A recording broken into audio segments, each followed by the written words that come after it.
చరణ్ టీవీకి స్వాగతం. రిజర్వేషన్ల ఖరారు తర్వాతే పంచాయతీ నోటిఫికేషన్. 3 దశల్లో పంచాయతీ ఎన్నికలు. రిజర్వేషన్ల ఖరారు తర్వాతే పంచాయతీ నోటిఫికేషన్. రిజర్వేషన్ల ఖరారు తర్వాతే నోటిఫికేషన్. కఠినంగా నియమావళి అమలు. రాష్ట్ర ఎన్నికల కమిషనర్ పార్థసారథి వీడియో కాన్ఫరెన్స్ లో మాట్లాడుతున్న పార్థసారథి హైదరాబాద్. రాష్ట్రంలో పంచాయతీ ఎన్నికలను బ్యాలెట్ బాక్సులతో 3 దశల్లో నిర్వహించనున్నట్లు రాష్ట్ర ఎన్నికల కమిషనర్ ఎస్ఈసి పార్థసారథి తెలిపారు.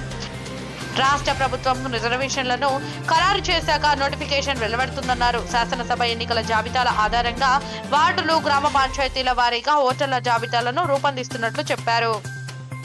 పంచాయతీ ఎన్నికలకు ప్రవర్తన నియమావళి కోడ్ కఠినంగా అమలు చేస్తామని స్పష్టం చేశారు. ఖాళీగా ఉన్న డిపిఓ, ఎంపీడీఓ, ఎంపీఓ పోస్టులను వెంటనే భర్తీ చేయాలని సూచించారు. పంచాయతీ ఎన్నికల నిర్వహణపై గురువారం ఎస్ఈసి తమ కార్యాలయం నుంచి అన్ని జిల్లాల కలెక్టర్లతో వీడియో కాన్ఫరెన్స్ నిర్వహించారు.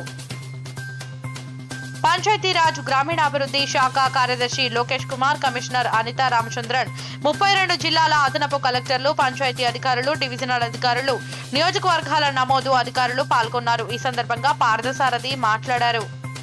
ఓటర్ల ముసాయిదా జాబితాలను వచ్చే నెల 6న గ్రామ పంచాయతీలో ప్రచురించాలని, అనంతరం మండల, జిల్లా స్థాయిలో రాజకీయ పార్టీల ప్రతినిధుల సమావేశం ఏర్పాటు చేసి వారి సూచనలు, సలహాలు స్వీకరించాలని కలెక్టర్లకు తెలిపారు.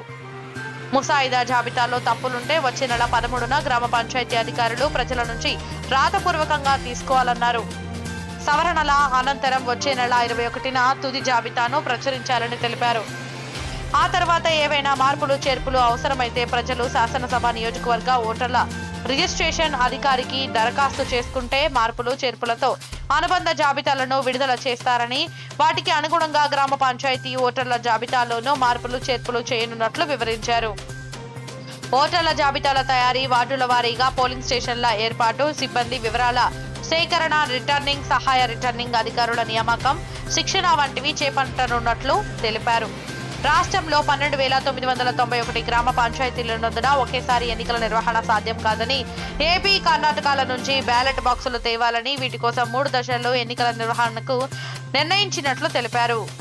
గ్రీవెన్స్ మాడ్యూల్ విడుదల. ఈ సందర్భంగా రాష్ట్ర ఎన్నికల సంఘం సెంటర్ ఫర్ గుడ్ గవర్నెన్స్ రూపొందించిన గ్రీవెన్స్ మాడ్యూల్ ను పార్థసారథి విడుదల చేశారు. ఎన్నికల ప్రక్రియలో అవకతవకలు, నిబంధనల ఉల్లంఘనలు జరిగితే మాడ్యూల్ ద్వారా పౌరులు ఫిర్యాదు చేయాలని, వారి వివరాలు రహస్యంగా ఉంచుతామని, ఆయా ఫిర్యాదులపై కలెక్టర్లు విచారణ జరిపి చర్యలు తీసుకుంటారని పార్థసారథి తెలిపారు.